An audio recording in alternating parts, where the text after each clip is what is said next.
আসসালামু আলাইকুম প্রিয় শিক্ষার্থীরা, সবাইকে স্বাগত জানাচ্ছি আজকের বিদ্যাবাড়ির ক্লাসে। কেমন আছি আমরা সবাই? ভালো আছি কিনা? আজকে আমরা একটা বিশেষ বিষয় নিয়ে আলোচনা করব, সেটা হলো চাকরি পরীক্ষার্থীদের স্বপ্ন, বা যে বিষয়টা প্রত্যেকটি চাকরি পরীক্ষার্থীদের স্বপ্ন থাকে যে তারা ভালো কিছু করবে গভর্নমেন্ট চাকরিতে, এবং সবচেয়ে চাকরির পরীক্ষার সবচাইতে গুরুত্বপূর্ণ যে পদগুলো রয়েছে আমাদের সকলের জানা বিসিএস পরীক্ষা। সেই বিসিএস পরীক্ষার প্রস্তুতির জন্য আমরা আলোচনা করব। আমরা আজকে 51তম এবং 52তমতে যে বিসিএস পরীক্ষার যে প্রস্তুতি, সেই প্রস্তুতিটা আপনি কিভাবে নেবেন, কিভাবে আপনার প্রস্তুতিটা নেওয়া দরকার, সে বিষয়টা নিয়ে আমরা আজকের ক্লাসে আলোচনা করব। আর আজকের ক্লাসে আলোচনা করার জন্য আমি শরীফুল ইসলাম অভ্র আপনাদের সাথে আছি। আমি শিক্ষকতা করছি প্রায় আজকে 20 বছরের উপরে। আমার যে ক্ষুদ্র অভিজ্ঞতা আছে, সেই ক্ষুদ্র অভিজ্ঞতার আলোকে আজকে আপনাদের সাথে আলোচনা করব বিসিএস পরীক্ষার প্রস্তুতি নিয়ে। বিসিএস পরীক্ষায় কিভাবে আপনি প্রস্তুতি নেবেন, কিভাবে আপনার প্রস্তুতি নেওয়াটা প্রয়োজন, কিভাবে আপনি ভালো করতে পারবেন, সমস্ত একটা পূর্ণাঙ্গ গাইডলাইন নিয়ে আমি আলোচনা করব। তো তার আগে আপনাদের সবাইকে একটু রিকোয়েস্ট করব, আপনারা কে কোথা থেকে ক্লাস করছেন কাইন্ডলি একটু কমেন্ট করে জানান আপনারা, এবং আপনারা আমাকে ঠিকভাবে শুনতে পাচ্ছেন কিনা একটু কাইন্ডলি কমেন্ট করে জানান। কে কোথা থেকে ক্লাস করছেন, কোন জায়গা থেকে ক্লাস করছেন, কাইন্ডলি একটু কমেন্ট করে জানাবেন। যারা ফেসবুক এবং ইউটিউবে ক্লাস করছেন, কোন কোন জায়গা থেকে ক্লাস করছেন, এটা একটু জানান। প্রিয় শিক্ষার্থীরা, আমরা বিসিএস পরীক্ষার যে প্রস্তুতি, বিসিএস পরীক্ষার প্রস্তুতির জন্য মানুষের অনেক কিছু প্রয়োজন হয়। আসলে মানুষ অনেক কনফিউশনে থাকে, বা স্টুডেন্টরা অনেক কনফিউশনে থাকে আসলে আমি যে বিসিএস এর প্রস্তুতি নিব, কিভাবে আমি বিসিএস এর প্রস্তুতিটা নিতে পারি, বা কিভাবে আমি বিসিএস এর প্রস্তুতি নিলে আমার বিসিএস এর যে জার্নিটা, সেই জার্নিটা আমি সুন্দরভাবে পার করতে পারবো এবং আমি একজন সফল বিসিএস ক্যাডার হব। এটা নিয়ে আমাদের প্রত্যেকেরই একটা ড্রিম থাকে, প্রত্যেকেরই একটা স্বপ্ন থাকে। সো কিভাবে আপনি প্রস্তুতি নেবেন, কোন বইগুলো আপনি ফোকাস করবেন, বিদ্যাবাড়ি আপনার জন্য কি বিষয়গুলো রেখেছে, আপনার ক্যারিয়ারে বিসিএস কি ভূমিকা রাখবে, আপনি কিভাবে পড়লে আপনি আপনার ডেস্টিনেশনে পৌঁছাতে পারবেন, সে সম্পূর্ণ বিষয়গুলো নিয়ে আজকের আমরা লাইভে আলোচনা করব। এবং আরেকটা বিষয় বলে দেই, লাইভটাতে আমি মোটামুটিভাবে বিসিএস এর প্রস্তুতির জন্য যা যা লাগবে সেই জিনিসগুলো যেমন আপনাদেরকে বলবো, এবং একই সঙ্গে আমি যেই কাজটা করব সেটা হলো আপনাদেরকে আমাদের 50তম বিসিএস এর কিছু কোশ্চেন আপনাদেরকে আমি দেখাবো, যে লাস্ট বিসিএস পরীক্ষায় কি প্রশ্নগুলো এসছে সেগুলো নিয়ে আপনি একটু আমরা আলোচনা করব, একটু আপনাদেরকে প্রশ্নের প্যাটার্নটা দেখাবো। সো প্রশ্নের প্যাটার্নটা দেখলে আসলে আপনি বুঝতে পারবেন যে আসলে প্রশ্ন কেমন হয়। হ্যাঁ, যেমন আমি সবসময় বলে থাকি যে আপনি যদি কোনো প্রস্তুতি নিতে চান, সবার আগে জরুরি হচ্ছে আসলে প্রশ্নটা কেমন হয় এটা জানা। কারণ কোশ্চেন কেমন হয় এটা যদি আপনি জানেন, কোশ্চেনের ধরন কেমন হয় এটা যদি আপনি জানেন, কোশ্চেনের প্যাটার্ন সম্পর্কে আপনার ধারণা থাকা মানে হলো আপনি কিন্তু অনেক দূর এগিয়ে যাওয়া। সো এই জন্য আমরা চেষ্টা করি যে আমাদের স্টুডেন্টদেরকে একটা ভালো গাইডলাইন দেওয়ার জন্য। ঠিক আছে, সো চলেন আমরা শুরু করি। অনেকে জিজ্ঞেস করছেন স্যার কেমন আছেন। শুভ খাতুন জিজ্ঞেস করেছে, শুভা খাতুন হ্যাঁ আমি ভালো আছি। শরীফ গাজীপুর থেকে ক্লাস করছেন, অনেকে অনেক জায়গা, এটা মাউসটা দিও, অনেকে অনেক জায়গা থেকে ক্লাস করছেন। সো কমেন্টগুলো একটু দেখি। ঠিক আছে, অনেক অনেক জায়গা থেকে ক্লাস করছেন। সো চলেন আমরা তাহলে শুরু করি 51 এবং 52তম আমাদের বিসিএস পরীক্ষার যে পূর্ণাঙ্গ প্রস্তুতি, সেই পূর্ণাঙ্গ প্রস্তুতি শুরু করি। মুরাদ প্রামাণিক বলছেন আসসালামু আলাইকুম স্যার কেমন আছেন, সিরাজগঞ্জ থেকে যোগদান করেছি আপনাদের সাথে। ওকে, কুড়িগ্রাম থেকে শাহজাহান যোগদান করেছেন। ওকে, চলেন আমরা বিসিএস পরীক্ষার পূর্ণাঙ্গ গাইডলাইন নিয়ে আলোচনা করি। কেন বিসিএস, এটা কিন্তু সবার একটা কমন প্রশ্ন মনের মধ্যে, যে আসলে আমি বিসিএস কেন দিব।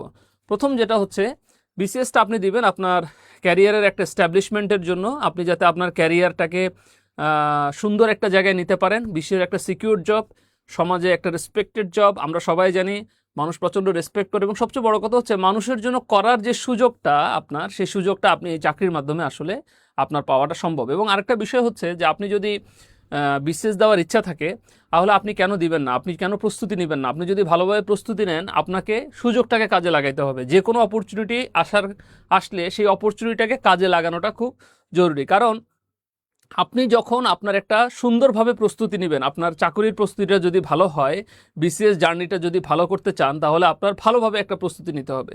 সো বিসিএস পরীক্ষা আপনি দিবেন কারণ হচ্ছে আপনার ক্যারিয়ারের একটা সাকসেসফুল পজিশনে যাওয়ার জন্য বিসিএসটা আপনার দরকার, নাম্বার 1। নাম্বার 2 হচ্ছে যেহেতু এটা একটা government job, secure job. Number 3 হচ্ছে আপনি এই চাকরিটা করার মধ্য দিয়ে আপনি আপনার ফ্যামিলি, আপনার পরিবার, আপনার ক্যারিয়ারকে এমন একটা জায়গায় নেবেন যেখানে আপনি আপনার ফ্যামিলির জন্য, আপনার নিজের জন্য এবং আপনি চারপাশের মানুষের জন্য কিছু করার সুযোগ থাকবে। সো এই 3টা কারণে আমার দৃষ্টিকোণ থেকে আমার কাছে মনে হয় যে আসলে বিসিএসটা মানুষের অ্যাটলিস্ট ট্রাই করে দেখা উচিত, যে আসলে তার তকদিরে বিসিএসটা লেখা আছে কিনা সেটা যাচাই করা উচিত এবং সেটা চেষ্টা করা উচিত।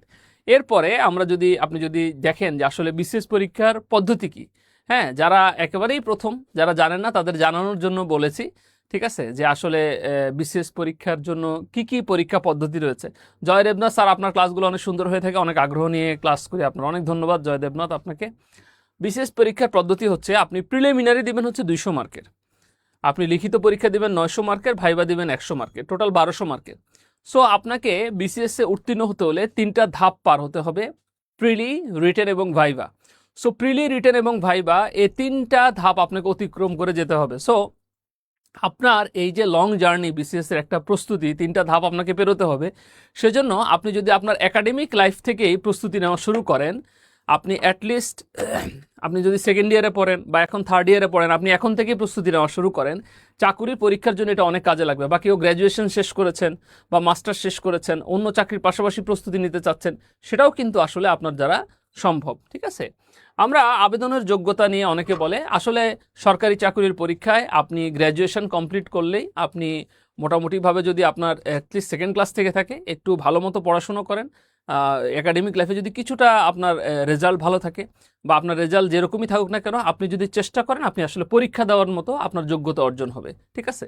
পরীক্ষার যোগ্যতা, আবেদনের যোগ্যতাটা, এই ক্ষেত্রে আমি সবসময় সাজেস্ট করব আপনারা একটা কাজ করবেন, সেটা হলো প্রিভিয়াস ইয়ারের যে বিসিএস এর আপনার যে প্রজ্ঞাপনটা জারি হয়ে থাকে পরীক্ষার জন্য বা পরীক্ষার যে সার্কুলারটা দেওয়া হয়ে থাকে, সেই সার্কুলারটা আপনারা একটু ভালো করে পড়ে দেখার চেষ্টা করবেন, ঠিক আছে।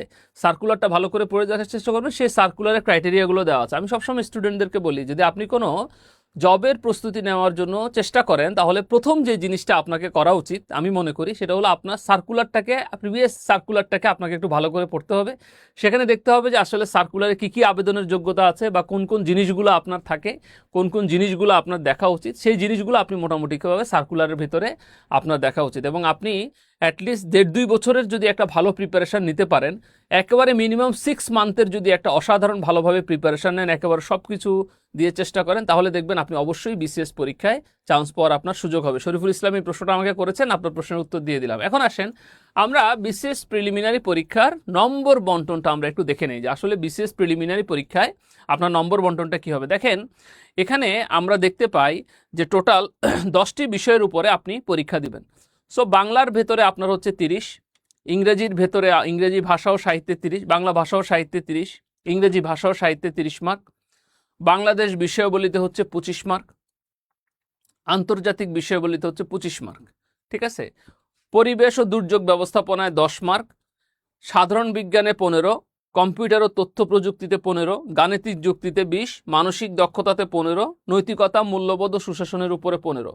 সর্বমোট 200 মার্কের হবে। এবং এই 200 মার্কের মধ্যে আপনি দেখবেন যে বাংলাদেশ আন্তর্জাতিকে 50, নৈতিকতা মূল্যবোধে 15, 65 এবং ভূগোলে আপনার দেখবেন হচ্ছে 10 মার্ক। টোটাল 75 মার্ক জুড়ে আছে হলো সাধারণ জ্ঞান সাবজেক্টের বিষয়টা। আমি সাধারণ জ্ঞান পড়াই, সেজন্য নিজের বিষয়টাকে একটু আপনাদের সামনে উপস্থাপন করলাম। সো একটা বিষয় মাথায় রাখবেন, এই প্রত্যেকটা সাবজেক্টে আসলে আপনার একটা ভালো দখল হওয়া জরুরি। সো আপনি যদি বিশেষ পরীক্ষা দেওয়ার ইচ্ছা থাকে, আপনি যদি একটা সিকিউর জবের ইচ্ছা করেন, আমি অনুরোধ জানাবো আপনাকে যে আপনি এখন থেকে এই সাবজেক্টগুলোর উপরে প্রস্তুতি নেওয়া শুরু করেন। কারণ আপনার প্রথম ধাপ প্রিলিটা আপনাকে পার করতে হবে এবং এই 10টি সাবজেক্টের উপরেই আসলে আপনাকে গুরুত্ব দিতে হবে। এবং এই 10টি সাবজেক্টের উপর গুরুত্ব দিতে হবে। আরেকটা কাজ করে ফেলতে পারেন, সেটা হলো আপনি বিসিএস এর যে সিলেবাসটা আছে, সিলেবাসে অল্প কিছু অনেক সময় পরিবর্তন হয়, আপনি সেই সিলেবাসটাকে ডাউনলোড করে সিলেবাসটাকে আপনার পড়ার টেবিলে রেখে দিবেন। সেই সিলেবাসটাকে যদি আপনি পড়ার টেবিলে রেখে দেন, ওখানে দেখবেন আপনি আপনার টপিকগুলো কী কী টপিকগুলো আসছে ওখানে দেওয়া থাকবে। সেই টপিকগুলো যদি আপনি একটু ভালো করে দেখেন যে আসলে কোন কোন টপিকগুলো কোন কোন, যেমন বাংলাদেশ বিষয়াবলী থেকে কী আসে, আন্তর্জাতিক বিষয়াবলী থেকে কী আসে, ইংরেজি থেকে কী আসে, বাংলা থেকে ভাষা সাহিত্য থেকে কী আসে, মানসিক দক্ষতা থেকে কোনগুলো আছে, এগুলো এখন আপনি দেখে নেন। হ্যাঁ, এখন আপনি একটু দেখে নেন যে কোন কোন টপিকগুলো, এরপর ঠিক সেই টপিকগুলো থেকে আপনি প্রস্তুতি শুরু করতে পারেন। এবং আপনি যদি প্রস্তুতি শুরু করেন, আপনি যদি নিজে পারেন তো খুবই ভালো। আর আপনার যদি মনে হয় যে আপনার কোনো সাহায্য সহযোগিতা লাগবে বা আপনার একটু কোনো একটা জায়গায় ভর্তি হয়ে আপনি একটু প্রিপারেশন নিতে চান, তাহলে আপনার জন্য আমরা বিদ্যাবাড়ি আপনার জন্য আছি এবং আমরা চেষ্টা করব আপনাকে ওই জায়গাগুলো সুন্দরভাবে রেডি করে সাপোর্ট দেওয়ার জন্য উইথ আওয়ার ম্যাটেরিয়ালস, ক্লাস এবং এক্সপিরিয়েন্স টিচার দিয়ে। সো আমরা এই যে টপিকগুলো আছে আমরা দেখলাম 200 মার্কের প্রিলি, এই 200 মার্কের প্রিলিতে আমাদেরকে ভালো রেজাল্ট করাটা খুবই জরুরি, কারণ এরপরে আমরা রিটেনে চলে যাব প্রিলির পরে, ঠিক আছে। আচ্ছা, এরপরে আমরা প্রস্তুতি কেন কঠিন, প্রস্তুতি কেন কঠিন এটা আমি সবসময় বলি, সেটা হলো যে আপনাকে ভালো করার জন্য বিসিএস প্রিলিতে প্রত্যেকটা সাবজেক্টে একটা অ্যাভারেজ ভালো মার্ক পেতে হবে এবং প্রত্যেকটা সাবজেক্টে আপনার ভালো দখল থাকা জরুরি। সে ফর এক্সাম্পল অনেকে বলে স্যার আমি ইংরেজিতে দুর্বল, আমি ম্যাথে দুর্বল, বা আমি কোনো একটা সাবজেক্টে দুর্বল। সো আপনি যেই সাবজেক্টটাতে দুর্বল সেই সাবজেক্টটাতে আপনাকে একটু ফোকাস করতে হবে, কারণ আপনি নিজেই দেখলেন একটু আগে যে কোনো সাবজেক্টে 30, কোনো সাবজেক্টে 25, কোনো সাবজেক্টে 15 মার্কের আছে। সো আপনি যে সাবজেক্টটা দুর্বল সেই সাবজেক্টটাকে নিয়ে আপনাকে একটু ওয়ার্কআউট করতে হবে, আপনার ক্লাসের কোচিংয়ের টিচারের একটু সহযোগিতা নিতে হবে, বা আপনি বাসায় নিজে প্রস্তুতি নিতে পারেন ভালোভাবে। সো এই জিনিসগুলোকে আপনার ফোকাস করতে হবে। প্রস্তুতিটা কেন কঠিন, কারণ হচ্ছে এখানে কম্পিটিশনটা অনেক বেশি, বাট কম্পিটিশন যদি বেশি হয়, মানুষ যেহেতু অনেক দিন ধরে, অনেকে 3, 4, 5 বছর ধরে প্রস্তুতি নেয়, আগে অনেকগুলো বিসিএস দিয়েছে তাদের হয় নাই, আবার ট্রাই করছে। সো একটা লুক্রেটিভ জব হয়েছে বলেই তো বিসিএস এর আসলে প্রস্তুতিটা কঠিন হবে। সো যেহেতু বিসিএস এক লুক্রেটিভ জব, মানুষ চেষ্টা করে অনেক বেশি এবং মানুষের পরিশ্রমের থাকে অনেক বেশি, এটাতে চান্স পাওয়ার ইচ্ছা থাকে, সো একটু কঠিন হবে। কিন্তু এখানে একটা পজিটিভ বিষয় আছে, আপনি এই কঠিন জার্নিটার প্রস্তুতি যদি আপনি নেওয়া শুরু করেন, দেখবেন যে আপনার আরও অনেকগুলো চাকরি আশেপাশে হয়ে যাবে। কারণ বিসিএস এর একটা চাকরি যদি আপনি প্রস্তুতি ভালোভাবে নেন, আপনার আশেপাশের আরও অনেকগুলো আপনার যে জব আছে, যেমন প্রাইমারিতে এটা আপনার হেল্পফুল হবে, এনটিআরসির প্রিলিতে আপনার হেল্পফুল হবে, আপনার এটা হেল্পফুল হবে 11 থেকে 20তম গ্রেডের পরীক্ষায়, অনেক ক্ষেত্রে ব্যাংকের কিছু সাবজেক্টে আপনার জন্য হেল্পফুল হবে। সো আপনার একটা কম্প্যাক্ট প্রিপারেশনটা আপনি কি করতে পারবেন, নিতে পারবেন, ঠিক আছে। আপনি এভরিডে 8 আওয়ার্স টু 10 আওয়ার্স যদি আপনি ভালো করে বিসিএস এর জন্য পড়েন, অথবা আপনি যদি চাকরি বা ব্যবসা করেন বা কোনো একটা কাজ করছেন, তার পাশাপাশি আপনি বিসিএস এর প্রিপারেশন নিতে যাচ্ছেন, আপনি ধারাবাহিকভাবে যদি একটা নির্দিষ্ট সময় মেনটেন করে রেগুলার পড়তে পারেন, তাহলে এই জার্নিটা আসলে কঠিন হবে না। আমরা প্রথমেই মনস্তাত্ত্বিকভাবে দুর্বল হয়ে যাই, এটা আমাদের একটা নিজেদের একটা ধারণা যে আমি মনস্তাত্ত্বিকভাবে দুর্বল হয়ে যাই। সো আপনি বিসিএস জার্নিটা কঠিন, আমরা জানি বিসিএস জার্নিটা একটু প্রিপারেশন নেওয়াটা কঠিন, বাট আপনি যদি সঠিকভাবে প্রস্তুতি নেন, আপনি যদি আমাদের গাইডলাইনগুলো ফলো করেন, আপনি যদি নিজে প্রস্তুতি নিলে, আপনি যদি সিলেবাসটা অ্যানালাইসিস করেন, আপনি সিলেবাসের টপিকগুলো ধরে ধরে আপনি যদি বাসায় প্রস্তুতি নেন অ্যাটলিস্ট 6 থেকে 1 বছর, তাহলে দেখবেন ইনশাল্লাহ আপনার কাছে এটা কখনো কঠিন মনে হবে না। এই কঠিন জার্নিটা আপনার কাছে একটা সময় সহজ মনে হবে। যারা আজকে বিসিএস ক্যাডার হয়েছে বা যারা আজকে বিসিএস পরীক্ষা দিবে বা ভালো প্রস্তুতি নিয়ে রেখেছে, তাদের সবার কাছে এক সময় এটা কঠিনই মনে হতো, বাট দেখেন এখন তারা সাকসেসফুল হওয়ার কারণে তাদের কাছে কিন্তু এই জার্নিটা আর কঠিন মনে হয় না। সো আপনি আপনার জায়গা থেকে সর্বোচ্চ চেষ্টা করবেন। ক্লিয়ার? ওকে, এখন আসেন আমরা লিখিত পরীক্ষার চ্যালেঞ্জ। লিখিত পরীক্ষাতে আপনাকে অনেক ডিপ পড়াশোনা করতে হবে। যেমন ধরেন আমি আন্তর্জাতিক বিষয়গুলি এবং বাংলাদেশ বিষয়গুলি পড়াই, এখানে আপনাকে ডেটা রিলেটেড তথ্যগুলো ভালো করে কালেক্ট করতে হবে, পড়তে হবে। আপনাকে আন্তর্জাতিকের যে রিলেশনসগুলো হচ্ছে, বর্তমান যে প্রেক্ষাপট বা ঘটনাগুলো ঘটছে, আপনাকে প্রিভিয়াস যে বিষয়গুলো ঘটেছে, ইতিহাসের যে ঘটনাগুলো ঘটেছে, সেই জিনিসগুলো আপনাকে পড়তে হবে। সে ফর এক্সাম্পল আপনি জাতিসংঘ নিয়ে পড়বেন, জাতিসংঘ নিয়ে একটা রিটেনের প্রিপারেশন নিচ্ছেন, সো জাতিসংঘর ভেতরে বিস্তারিত সব কিছু আপনাকে জানতে হবে। সেটার জন্য আপনি রেফারেন্স অনেক বই আছে যেগুলো আমরা ক্লাসে বলে দিই, সেগুলো পড়তে পারেন। বিদ্যাবাড়ির ম্যাটেরিয়ালস আছে, সেগুলো আপনাকে আমরা প্রোভাইড করব। আপনি হচ্ছে বাজারের থেকে ভালো ভালো রাইটারদের বইগুলো আপনি পড়তে পারেন এবং এই বই লিস্টগুলো আমরা দিয়ে দিই।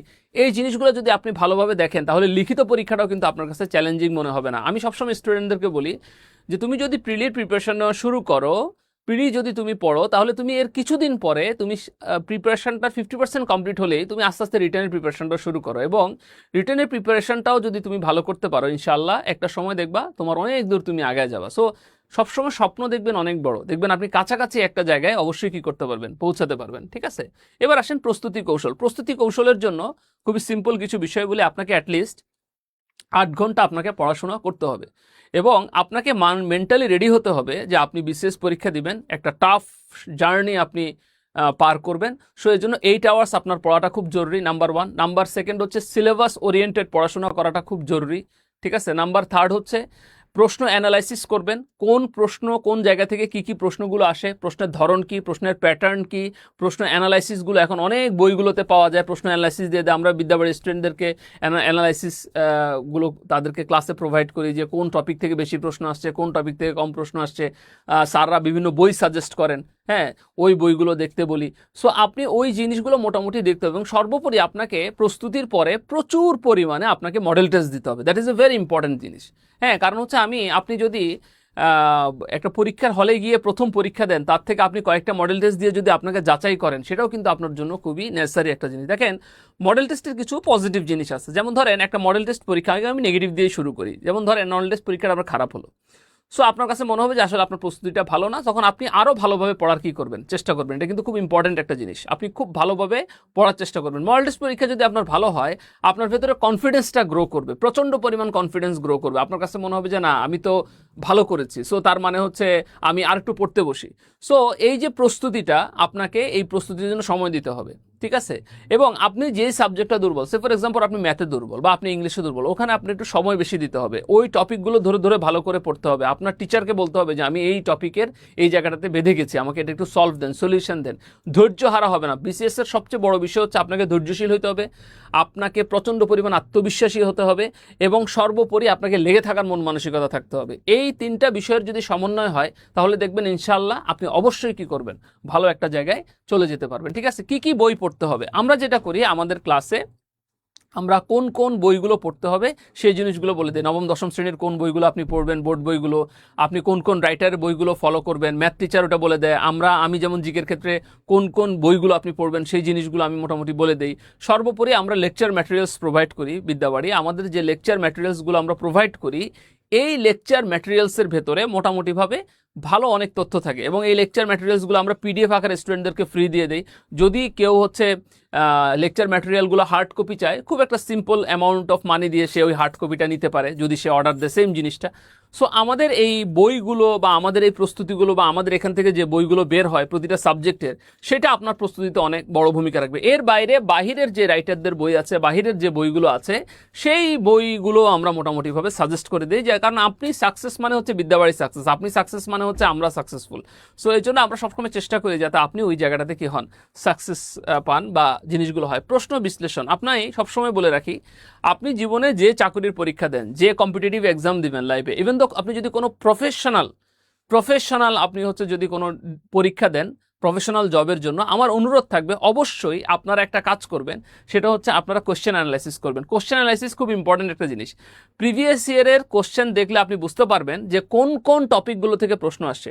যেমন ধরেন আমি সাধারণ জ্ঞানের টিচার, আমি আপনাদেরকে বলে দিতে পারবো যে কোন কোন টপিকগুলো থেকে প্রশ্ন আসে। সংগঠন সংস্থা থেকে প্রতি বছর প্রশ্ন আসে, অর্থনীতি থেকে প্রতি বছর বাংলাদেশ বিশ্ববিদ্যালয়তে প্রশ্ন আসে, সংবিধান থেকে প্রশ্ন আসে, মুক্তিযুদ্ধ থেকে প্রশ্ন আসে, সাম্প্রতিক বিষয় থেকে প্রশ্ন আসে, খেলাধুলার পার্ট থেকে প্রশ্ন আসে, যুদ্ধের পার্ট থেকে প্রশ্ন আসে, সম্পর্ক রিলেটেড কোশ্চেন্সগুলো আসে। এরকম কোন কোন পার্টগুলো থেকে কোশ্চেন আসে সেই জিনিসগুলো কিন্তু আমরা মোটামুটিভাবে বলে দিই, ঠিক আছে? সেই জিনিসগুলো আমরা মোটামুটিভাবে বলে দিই যাতে এই জিনিসগুলো আপনার জন্য কি হয়, হেল্পফুল হয়, ঠিক আছে?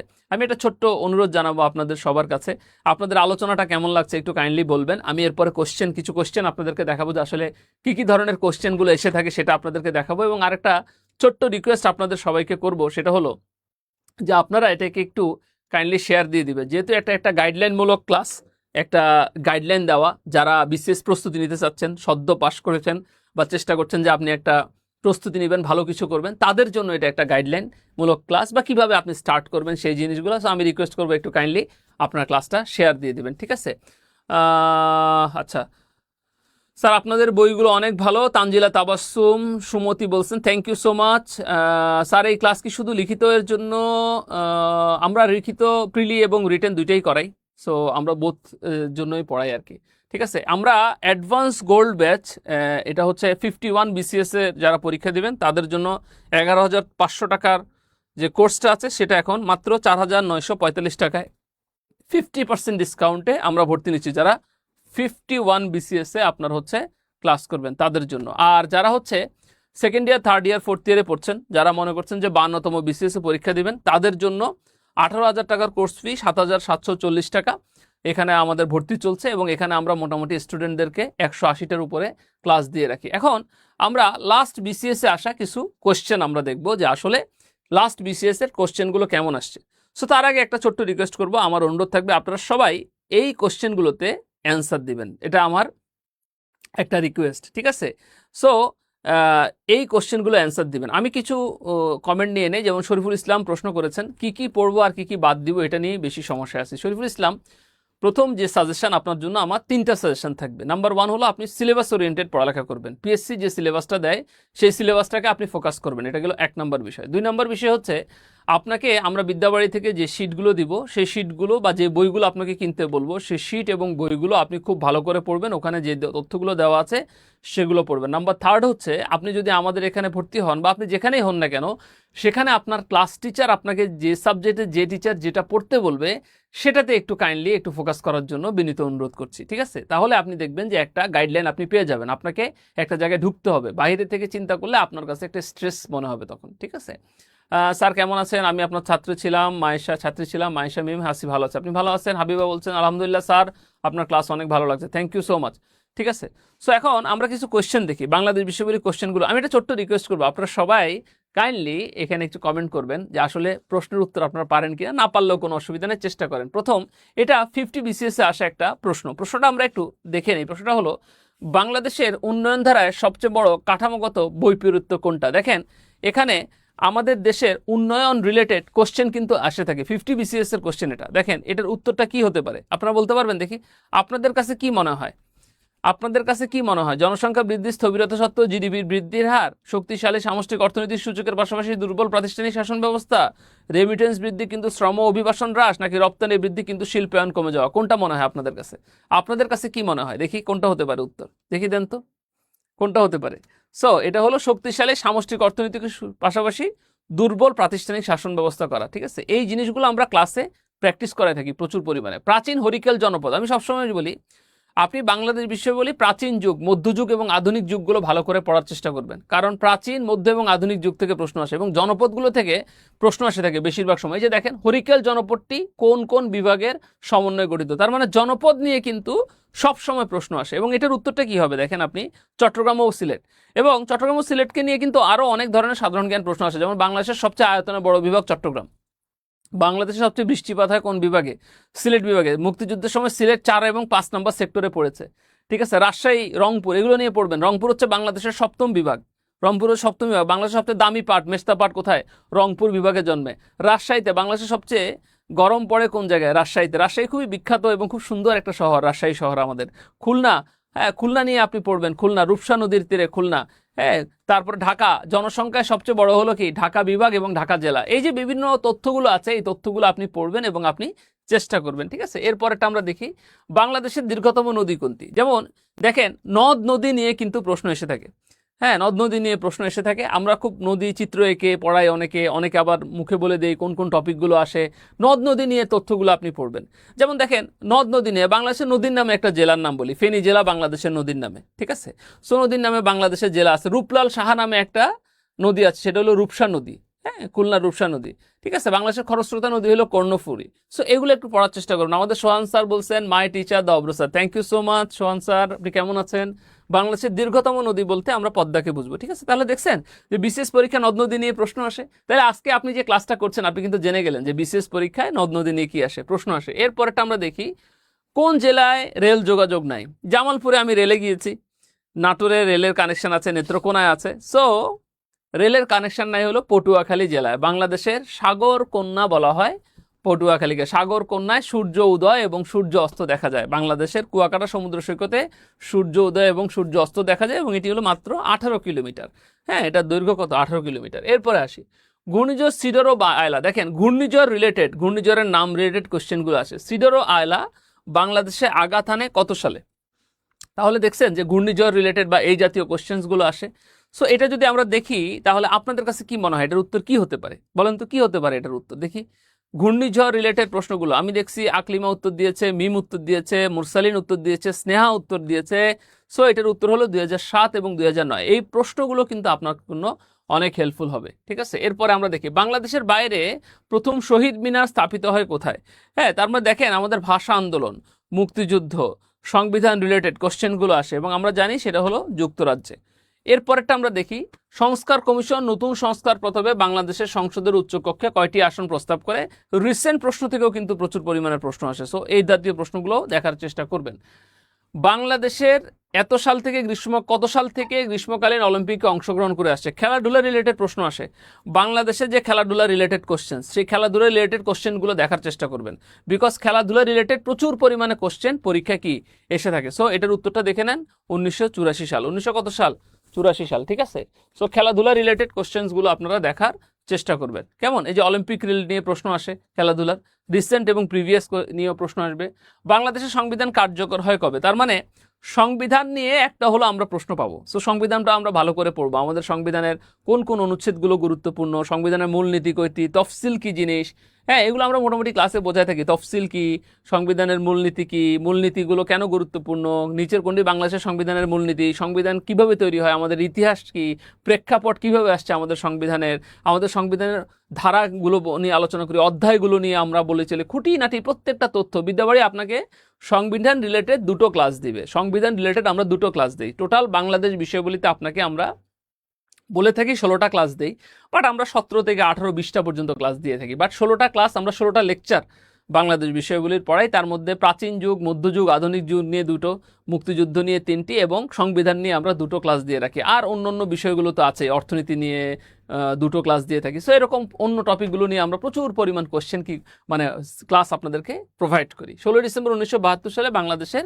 সংবিধান কার্যকর, এবং বাংলাদেশের সংবিধান হলো একটা দুষ্পরিবর্তনীয় সংবিধান, যে সংবিধানটা সহজে পরিবর্তন করা যায় না। এরপরে আমরা আরেকটা দেখি, সেটা হলো বাংলাদেশের সংবিধানের রক্ষাকারককে। ঠিক আছে, এটা একটু বলে রাখি, এই কোশ্চেনটা একটু আসছে, ঠিক আছে, চেঞ্জ করে দিও। বাংলাদেশের সংবিধানের ব্যাখ্যাকারক অভিভাবক হচ্ছে সুপ্রিম কোর্ট। কোন এলাকাটি বাংলাদেশের মুক্তিযুদ্ধকালীন জনযুদ্ধে ক্যাপ্টেন অবসরপ্রাপ্ত আব্দুল হালিম চৌধুরীর দ্বারা গঠিত আঞ্চলিক বাহিনীর আওতাধীন এলাকা ছিল না? এরকম প্রশ্ন আসে একটু ভেতরের থেকে, কেরানীগঞ্জ। সো মুক্তিযুদ্ধের সেক্টরগুলো, সেক্টর কমান্ডার, সেক্টর রিলেটেড বিষয়গুলো ভালো করে পড়বেন। ঠিক আছে, এগুলো থেকে অনেক প্রশ্ন আসে। আমাদের মুক্তিযুদ্ধের সময়কার গভর্নমেন্টের বিষয়গুলো বা তথ্যগুলো আপনি একটু ভালো করে দেখার চেষ্টা করবেন। ঠিক আছে, বাংলাদেশের পদ্মা ও যমুনা, দেখেন এই যে নদী নিয়ে আবার প্রশ্ন আসছে 50তম বিসিএসে। পদ্মা ও যমুনা নদীর শাখা নদী হচ্ছে গড়াই ও ধলেশ্বরী। শাখা নদী, নদ নদীর মিলনস্থল, এগুলোও মোটামুটি পরীক্ষায় আসে। ঠিক আছে, একজন সালাম জানিয়েছেন, ওয়ালাইকুম আসসালাম, মুক্ত আকাশে মুক্ত পাখি, থ্যাংক ইউ সো মাচ। ওকে, এরপর আসেন, বাংলাদেশের অর্থনৈতিক নীতি ও উন্নয়ন পরিকল্পনা অনুমোদনের সর্বোচ্চ কর্তৃপক্ষ কোনটা? আমাদের দেখেন অর্থনীতি রিলেটেড কোশ্চেন্স, কিন্তু আমরা জানি আমাদের অনুমোদনের সর্বোচ্চ কর্তৃপক্ষ হচ্ছে জাতীয় অর্থনৈতিক পরিষদের নির্বাহী কমিটি, একনেক। ঠিক আছে, কোন সংস্থা বাংলাদেশের জিডিপি হিসাব করে? এই কোশ্চেনটা যদি আমাদেরকে জিজ্ঞেস করে যে কোন সংস্থা বাংলাদেশের জিডিপি হিসাব করে, আমরা সবাই জানি বাংলাদেশ পরিসংখ্যান ব্যুরো আমাদের জিডিপিটা কি হিসাব করে। ঠিক আছে, জিডিপি, এনএনপি কি, এগুলো একটু ভালো করে দেখার চেষ্টা করবেন। বাংলাদেশের রপ্তানি আয়ের প্রধান উৎস কোনটা? এটা তো সবাই পারা উচিত। আমাদের রপ্তানি আয়ের প্রধান উৎস হচ্ছে তৈরি পোশাক রপ্তানি। হ্যাঁ, সবসময় কঠিন প্রশ্ন আসবে এরকম মেন্টালিটি রাখা উচিত না। অনেক সময় সহজ প্রশ্ন, জানা প্রশ্ন, পারা প্রশ্ন আসবে। যেমন এই প্রশ্নটা 50তম বিসিএসে আসছে, এটা অনেক পরীক্ষায় এই প্রশ্নটা কি এসে থাকে। ঠিক আছে, এরপরে আপনি দেখেন কোন ফসলটি রপ্তানি বহুমুখীকরণের সম্ভাবনাময়? আমরা জানি সেটা হলো পাট। বাংলাদেশের সবচেয়ে দামি পাট, মেস্তা পাট, রংপুরে জন্মে। বাংলাদেশের সবচেয়ে বেশি পাট জন্মে হচ্ছে ফরিদপুর জেলায়। আমাদের ফরিদপুর জেলায় সবচেয়ে বেশি পাট জন্মে। ঠিক আছে, সো এই জিনিসগুলো মোটামুটি পড়ার চেষ্টা করবেন। ধান নিয়ে পড়ার চেষ্টা করবেন, যেমন আমরা উন্নত জাতের ধানগুলোর নামগুলো পড়াই দিই, সেটা ফর্মুলা আকারে লেখাই দিই যাতে ধান রিলেটেড মনে থাকে। বাংলাদেশে কয় ধরনের ধান হয় এগুলো আমরা দেখানোর চেষ্টা করি। হ্যাঁ, বাংলাদেশের পদ্মা ও যমুনা নদীর শাখা নদী কোনগুলো? হ্যাঁ, শাখা নদী হচ্ছে গড়াই এবং ধলেশ্বরী। আচ্ছা, কোন বিষয়টি মুদ্রা পাচারের অন্তর্ভুক্ত নয়? যেমন ধরেন রপ্তানি পণ্যের অবমূল্যায়ন, আমদানি পণ্যের অধিক মূল্য নির্ধারণ, আয়কর ফাঁকি দেওয়া, অবৈধ চ্যানেলে বিদেশে টাকা পাঠানো, এটা হলো আয়কর ফাঁকি দেওয়া, এটা মুদ্রা পাচারের অন্তর্ভুক্ত নয়। ডলারের বিপরীতে টাকার অবমূল্যায়নের অন্যতম প্রভাব কি? এটা একটা অর্থনীতি রিলেটেড প্রশ্ন। দেখেন রপ্তানি বাড়ানো, তার মানে আপনি খেয়াল করছেন, আপনাকে যে এই যে কোশ্চেনগুলো আমি দেখাইলাম এতক্ষণ ধরে, এখানে খেয়াল করে দেখেন, এখানে প্রচুর পরিমাণ প্রশ্ন অর্থনীতি রিলেটেড, তারপরে হচ্ছে আপনার আমাদের হচ্ছে মুক্তিযুদ্ধ রিলেটেড, তারপরে আমাদের হচ্ছে আপনাকে কি বলে এটাকে, অর্থনীতি, মুক্তিযুদ্ধ, সংবিধান, হ্যাঁ, নদ নদী, এই জায়গা নিয়ে ভাষা আন্দোলন বা এই জায়গার প্রচুর পরিমাণ প্রশ্ন আসছে। ঠিক আছে, এই জায়গার প্রচুর পরিমাণ প্রশ্ন আছে। আফরোজ আক্তার বলছে স্যার থ্যাংক ইউ এত সুন্দর করে বোঝানোর জন্য। এগুলো একটু দেখেন, এগুলো আপনাদের অন্য পরীক্ষা কাজে লাগবে। ঠিক আছে, এই জন্য আমি প্রিভিয়াস আসা কোশ্চেনগুলো দেখাচ্ছি যে কোশ্চেন প্যাটার্ন কি। আমার উদ্দেশ্য হচ্ছে আজকের লাইফটাতে খুব সিম্পল, আমরা জটিল কিছু করছি না। আমার উদ্দেশ্য হচ্ছে যারা একেবারে বিগিনার, যারা বিসিএস প্রিপারেশন নেওয়া শুরু করছেন, তারা অ্যাটলিস্ট আজকের ক্লাসের পরে জানবেন যে প্রিলিতে কোন কোন জায়গাগুলো থেকে প্রশ্ন আসে। সে আজকের ক্লাসের পরে জানছেন যে আসলে সিলেবাসটা দখল নেওয়াটা খুব গুরুত্বপূর্ণ, প্রিভিয়াস ইয়ারে কোশ্চেন অ্যানালাইসিস করা গুরুত্বপূর্ণ, কোন টপিকগুলো থেকে প্রশ্ন আসে সেটা গুরুত্বপূর্ণ। ওই জিনিসগুলো মোটামুটিভাবে একটু দেখানোর চেষ্টা করছি। আন্তর্জাতিক বিষয়গুলো একটু দেখি। তার আগে একটু বলি যে আমাদের 51তম বিসিএসে ভর্তি চলছে, 4,945 টাকা ভর্তি ফি, 11,500 টাকায় ক্লাস অলরেডি চলছে, অনেকগুলো ব্যাচ রানিং। সো আপনারা এই ব্যাচগুলো ক্লাস করতে পারেন, 57% ছাড় চলছে বৈশাখ উপলক্ষে। আর যারা হচ্ছে সেকেন্ড ইয়ার থার্ড ইয়ারে পড়েন, প্রচুর ব্যাচ আমাদের সেকেন্ড ইয়ার থার্ড ইয়ারের, স্টুডেন্টরা 52%। এবং খুবই ভালো লাগে যে ওরা সেকেন্ড ইয়ারে থার্ড ইয়ারে পড়ে এখন এই পরিমাণ সিরিয়াস এবং এখন থেকে প্রস্তুতি নিচ্ছে। তো চিন্তা করেন যে এই বাচ্চাটা যখন অনার্স কমপ্লিট করবে তার আগেই তার বিসিএস প্রিপারেশন শেষ, সার্কুলার দিবে, সে পরীক্ষায় বসবে এবং অন্য চাকরির পরীক্ষাগুলো তার হয়ে যায়। সো এই জন্য আপনি নিজেকে অন্যদের থেকে আগে রাখার জন্য সেকেন্ড ইয়ার এবং থার্ড ইয়ার থেকে প্রিপারেশনটা কি করেন, শুরু করেন। এখানে 18,000 টাকার কোর্স ফি, 7,740 টাকা। এবার আসেন আমরা আন্তর্জাতিক বিষয়গুলির কিছু কোশ্চেন আমরা দেখে থাকি। যেমন ধরেন, আফগানিস্তানের তালেবান সরকারকে বৈধ কর্তৃপক্ষ হিসেবে স্বীকৃতি প্রদান করে প্রথম রাষ্ট্র কোনটা? রাশিয়া। তার মানে দেখেন তালেবান রিলেটেড বা রিলেটেড কোশ্চেনগুলো আসছে, আফগানিস্তান রিলেটেড কোশ্চেনগুলো আসছে। আপনারা বিভিন্ন দেশগুলো ভালো করে পড়বেন। Iran, America, Britain, Bharat, Russia, আমাদের পার্শ্ববর্তী দেশ যেগুলো আছে, বাকি যেগুলো আছে, মায়ানমার, তারপরে কাছাকাছি দেশ নেপাল, ভুটান, মালদ্বীপ এবং জাপান, যত ভালো অনেকগুলো দেশ আছে, এই দেশগুলো পড়বেন। এই জন্য আমরা দেখবেন ক্লাসে প্রচুর মহাদেশ পড়াই, 7টা মহাদেশ পড়াই। 7টা মহাদেশ রিলেটেড কোশ্চেন্সগুলো আমরা বলি, কোন কোন দেশগুলোকে আপনি ফোকাস করবেন সেগুলো বলি, কোন কোন দেশগুলো থেকে প্রিভিয়াস ইয়ারে কোশ্চেন আসছে, কি কি কোশ্চেন আসছে সেটা বলি, কি কি ধরনের কোশ্চেনগুলো আসতে পারে সেই জিনিসগুলো আমরা বলে থাকি। ঠিক আছে, সো এই জিনিসগুলো মোটামুটিভাবে আমরা বলে দিই। The one big beautiful bill অ্যাক্টে ইউএসএ থেকে রেমিটেন্স প্রেরণ করতে কি পরিমাণ কর ধার্য করা হয়েছিল? ভেরি একটা রিসেন্ট কোশ্চেন, 1%। ঠিক আছে, তার মানে দেখছেন আপনাকে রিসেন্ট তথ্যগুলো ভালো করে পড়তে হবে। ইকোনমিক রিসেন্ট কি ঘটছে, একটা খুব সিম্পল কাজ করেন না, একটা ডায়েরি নেন, একটা খাতা মেনটেন করেন, যে ডায়েরিতে আপনি রিসেন্ট কোনো তথ্য পেলে নিজে লিখে রাখবেন। বিদ্যাবাড়ির পেজে আমরা রিসেন্ট তথ্যগুলো দিই, সেগুলো একটু লিখে রাখবেন। এটা আপনার জন্য অনেক হেল্পফুল হবে। আপনার প্রস্তুতি, আপনার ক্যারিয়ার, আপনাকেই এটাকে ডেভেলপ করতে হবে। বিশ্ব পরিবেশ দিবস কবে? একদম কমন একটা প্রশ্ন, প্রচুর পরিমাণ আসে এই প্রশ্নটা, 5ই জুন। হ্যাঁ, আপনি দেখবেন এটা প্রত্যেকটা প্রচুর জব পরীক্ষায় এই প্রশ্নটা আসে, তার মানে দিবস রিলেটেড কোশ্চেন পরীক্ষা আসে। ঠিক আছে, এরপরে আমরা দেখি কিয়োটো প্রোটোকল কি। দেখেন পরিবেশ রিলেটেড প্রশ্ন কিন্তু পরীক্ষায় আসে, পরিবেশ রিলেটেড 2 মার্কের প্রশ্ন পরিবেশ রিলেটেড আসে। সো পরিবেশ রিলেটেড প্রশ্নগুলো পড়ার দেখবেন। যেমন কিয়োটো প্রোটোকল হচ্ছে আমরা জানি গ্রিন হাউস নির্গমন গ্যাস, আমরা কিয়োটো প্রোটোকল ক্লাসে পড়াই দেই। Kyoto protocol, Montreal protocol, basil convention, এগুলো আমরা সবসময় দেখাই যে আসলে এগুলো কেন, কি কোথা থেকে আসছে। পরিবেশ রিলেটেড আমাদের একটা লেকচার আছে পরিবেশ রিলেটেড, ফুল একটা লেকচার, তার 2টা পার্ট আমরা পড়াই, সেখানে হচ্ছে পুরো পরিবেশ রিলেটেড আমরা পড়াই, এখানে পরিবেশ রিলেটেড কোশ্চেন।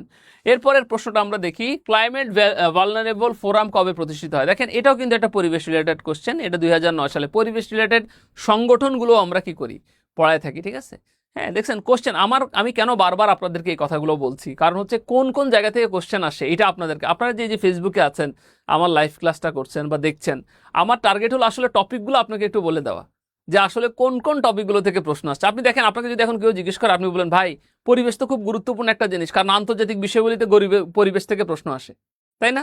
আপনি বলবেন যে দেশগুলো আমাকে ভালো করে দেখতে হবে, গুরুত্বপূর্ণ দেশগুলো, কারণ এখান থেকে প্রশ্ন আসে। আপনি বলবেন আমাদেরকে রিসেন্ট টপিকগুলো ভালো করে দেখতে হবে, কারণ রিসেন্টের ইকোনমিক্সের কোনো প্রশ্ন থাকলে সেগুলো পরীক্ষায় প্রশ্ন আসে সেখান থেকে প্রচুর পরিমাণে। ঠিক আছে, ভারত পাকিস্তানের মধ্যে সিন্ধু নদের পানি বন্টন চুক্তি কবে সম্পাদিত হয়? চুক্তির ক্ষেত্রে 4টি গুরুত্বপূর্ণ বিষয় দেখবেন। চুক্তি কোন 2টা পক্ষের মধ্যে হয়, কোন স্থানে চুক্তি হয়, চুক্তির বিষয়বস্তু কি, এই চুক্তির মধ্যস্থতাকারী কি, বা চুক্তি কবে সংগঠিত হয়, এই তথ্যগুলো একটু ভালো করে দেখার চেষ্টা করবেন। চুক্তি রিলেটেড প্রশ্ন কিন্তু পরীক্ষা আসে। 1960 যেমন ভারত পাকিস্তান যুদ্ধ হচ্ছিল, আমরা কিন্তু বলেছিলাম যে ভারত পাকিস্তান যুদ্ধ যখন হচ্ছিল, তোমরা আশেপাশের যে অন্য ভারত পাকিস্তানের প্রিভিয়াস যে হিস্ট্রির ঘটনাগুলা, ওই ঘটনাগুলো একটু পড়ার চেষ্টা করো, কারণ ওই ঘটনা বা টপিকগুলো থেকে কি আসবে, প্রশ্ন আসবে। এরপর দেখেন জাতিসংঘ নিয়ে একটা প্রশ্ন আপনি সবসময় পাবেন। এই যে দেখেন জাতিসংঘের বিশ্ব পর্যটন সংস্থা বা জাতিসংঘের পর্যটনের সদর দপ্তর কোথায়? স্পেনের মাদ্রিদে, ওয়ার্ল্ড ট্যুরিজম অর্গানাইজেশন। ঠিক আছে, সংগঠন সংস্থা পড়বেন। দেখেন এখান থেকে প্রশ্ন আসে, ওপেক থেকে প্রশ্ন আসে, OPEC organisation of petroleum exporting countries, ওপেকের সদস্য নয় বাংলাদেশ। ঠিক আছে, এগুলো পড়বেন। ওপেক কবে প্রতিষ্ঠা হয়, কয়টা সদস্য দেশ এটা। পেরুতে খুঁজে পাওয়া 3500 বছরের পুরনো শহরের নাম কি? এগুলো হলো পেনিকো। ঠিক আছে, তাহলে প্রিভিয়াস হিস্ট্রিগুলো পড়বেন, সভ্যতা রিলেটেড কোশ্চেনগুলো পড়বেন। আমরা আন্তর্জাতিক বিষয়াবলিতে সভ্যতা নিয়ে একটা ক্লাস দেই, মহাদেশ নিয়ে আমরা 2টা ক্লাস দেই, সংগঠন সংস্থা নিয়ে আমরা 5টা ক্লাস দেই, এর মধ্যে জাতিসংঘ নিয়ে 2টা, অন্যান্য সংগঠন সংস্থা নিয়ে আরো 3টা, টোটাল 5টা ক্লাস আমরা হচ্ছে সংগঠন সংস্থা থেকে দিয়ে থাকি। যে সংগঠন সংস্থা থেকে, পরিবেশ থেকে আমরা একটা ক্লাস দিই আপনাদেরকে সব সময়। ঠিক আছে, আমরা সাগর মহাসাগর উপসাগরের উপর আমাদের 3rd লেকচারটা হয়, সাগর মহাসাগর উপসাগর প্রণালী, ওখানে মোটামুটি চিত্র এঁকে আমরা ওই লেকচারগুলো কি করি, বুঝিয়ে দেওয়ার চেষ্টা করি। ঠিক আছে, আমরা 47 সালে প্যালেস্টাইন কি বিভাজনে, যেমন ফিলিস্তিন আপনাকে অনেক ভালো করে পড়তে হবে। আমি যে দেশগুলোর বলেছিলাম, সেখানে ফিলিস্তিন বলি নাই, কিন্তু এখন বললাম। কেন বললাম? কারণ আমি জানি এটা নিয়ে একটা প্রশ্ন আসে। সো ফিলিস্তিন ভালো করে পড়বেন, ফিলিস্তিন রিলেটেড তথ্যগুলো ভালো পড়বেন, রিসেন্ট যে যুদ্ধগুলো হচ্ছে সেটা পড়বেন, আমেরিকা ইরানের ইসরায়েলের যে দ্বন্দ্ব বা ঘটনাগুলো ঘটছে এগুলো ভালো করে নজর রাখার চেষ্টা করবেন। এই জায়গা থেকে মোটামুটি প্রচুর পরিমাণে প্রশ্ন আসে। আমরা গোলান হাইটস বিরোধের একটি পক্ষ, হ্যাঁ, এই জিনিসটা দেখি দেন, সিরিয়া এরকম একটা। তারপরে সভ্যতার সময়কালে ওজন পরিমাপ ও দৈর্ঘ্য মাপার পদ্ধতি আবিষ্কার হয়েছিল কোন সভ্যতায়? সিন্ধু সভ্যতায়। সভ্যতা রিলেটেড বিষয়গুলো আপনি ভালো করে পড়ার চেষ্টা করবেন। সভ্যতা, সিন্ধু সভ্যতা, পাকিস্তানের মহেঞ্জোদারো এবং হরপ্পাতে সিন্ধু সভ্যতা গড়ে ওঠে। 3জন ব্যক্তি সিন্ধু সভ্যতা গড়ে তোলে: Dayaram Sahni, Rakhal Das Bandyopadhyay, sir John Marshall. Dayaram Sahni, Rakhal Das Bandyopadhyay, sir John Marshall, 3জন ব্যক্তি এই সিন্ধু সভ্যতা আবিষ্কার করে। সো এই তথ্যগুলো আপনি একটু কাইন্ডলি ভালো করে দেখার চেষ্টা করবেন। সভ্যতা রিলেটেড কোশ্চেন আসে, যারা মনে করেন সভ্যতা রিলেটেড কোশ্চেন আসবে না, ভালো করে বিসিএস এর প্রশ্ন অ্যানালাইসিস করবেন। আপনি দেখবেন মেসোপটেমিয়া সভ্যতা থেকে এগুলো থেকে প্রশ্ন ইতিপূর্বে আসছে, মিশরীয় সভ্যতা থেকে ইতিপূর্বে বিভিন্ন চাকরির পরীক্ষায় প্রশ্ন চলে এসছে। সো সভ্যতাটা ভালো করে দেখবেন, সভ্যতা is a very important topic, ঠিক আছে? তারপরে দেখেন ন্যাটো চার্টারের, দেখেন ন্যাটো একটা সামরিক জোট, এই প্রশ্ন অনেকবার আসছে। ন্যাটোর সদর দপ্তর কোথায়, ন্যাটোর সর্বশেষ সদস্য কয়টা, ন্যাটোর টোটাল দেশ সংখ্যা কয়টা, এগুলো মোটামুটিভাবে দেখার চেষ্টা করবেন ন্যাটো রিলেটেড, ঠিক আছে? সো ন্যাটো চার্টারের কোন ধারায় সম্মিলিত প্রতিরক্ষার কথা উল্লেখ আছে? আর্টিকেল 5 ধারায়। আর্টিকেল কয় ধারায়? 5 ধারায়, ঠিক আছে? একজন বলেছেন, স্যার আপনার মুখ থেকে শোনার প্রতিটি বাক্য আমার মনে থাকে, কারণ আপনি খুব ভালো করে বোঝেন। ধন্যবাদ এবং কৃতজ্ঞতা, ঠিক আছে?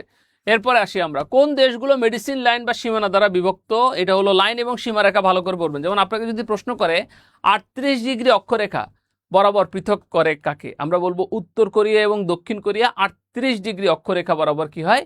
পৃথক হয়, ঠিক আছে?